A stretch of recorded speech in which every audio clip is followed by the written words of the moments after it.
CHINUA ACHEBE things fall apart. When the white man came, he came in like a little beetle bug. He came in, and some people noticed, and they were talking about him a lot. And then when the white man came, people started to think of him as a pretty different way too. It was basically the Africans were being racist, but they didn't know what racist was, and they couldn't just understand him. Instead of attacking them, they observed. The white man brought some magic. Instead of guns, which at least they understood what it was, he brought an iron horse, which he rode on. And it seemed to be pretty fast. He brought his own religion. And he also brought chains. CHINUA ACHEBE wrote Things Fall Apart to describe these experiences of the African people. The Africans were colonized in the 19th century, and they were colonized for a while like that. The story itself was set sometime in the middle of the 1850s, and here we get some sort of idea on how this was working.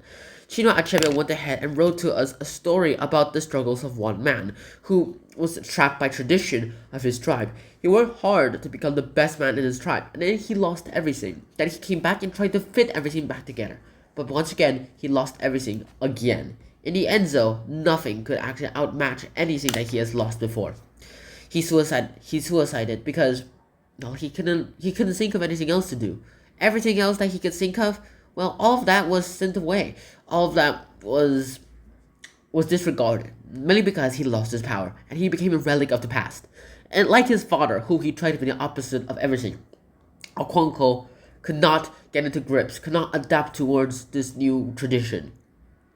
He could only stay in the past. He wanted to stay in the past, and he wanted everyone else to stay in the past with him. But unfortunately, that is not what the universe was going to give him. So in the end, he died as a relic. Now, the white man came, and it was pretty clear what he wanted to do. In the end, though, we wouldn't really let him do that, the Africans at least. CHINUA ACHEBE wrote Things Fall Apart to go ahead and show us all the injustices of the British Empire as well, too. But he didn't only want to show the injustices, he also wanted to show both sides of the case. Instead of just showing the Africans as the light little virgins, he didn't want to show the white people as only devils. He also wanted to show the white men as, well, actual angels is their point of view, and that the Africans as what the white men called it, devils as well too. But he wanted to show that both of them were not angels or devils. Both of them were human beings. They were supposed to be treated as human beings, and they should be seen as that too. They both were flawed. They couldn't understand each other. That's why whoever had the most power could go ahead and take out the power of the other. Just because the white man didn't understand all those religions, all those beliefs, he went ahead and tried to replace it with his own type of government. The monarchy, Christianity, the Bible. He tried to do all that. But in the end, that would have all been flawed. Because the African people still lived in their traditional ways. At least some of them. And no one lived them fully. But they kept those traditions alive, so they could go ahead and one day rise above the white man, rebel against him, and probably try to become as powerful as him to be able to counter him. At least have a chance of being able to counter him. CHINUA ACHEBE didn't want to write the book where the white man was evil and the African was primitive, but still kind of was wronged. He wanted to show both sides of the story. How the Africans did not understand the whites and thought they were crazy, but didn't have enough power, or probably didn't even consider thinking about overthrowing the whites. Unlike the whites, who were greedy, thought that these guys were primitive. How could they be still so superstitious? Introduce them civilization, and make sure that they can become something that they understand.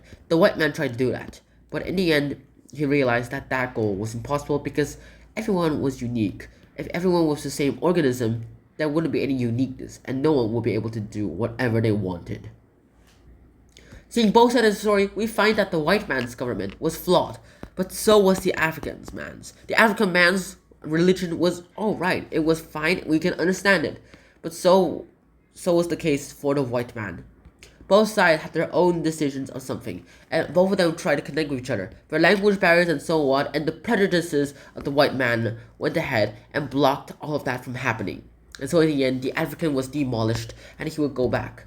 The point of reading Things Fall Apart is that when things fall apart, they fall apart hard. When heroes and gods die, they die hard. And so you have to go ahead and be able to witness yourself, able to withstand all those pressures, And if you are able to withstand all these pressures, well, great job. You have been able to succeed in a world where no one else has been able to succeed in.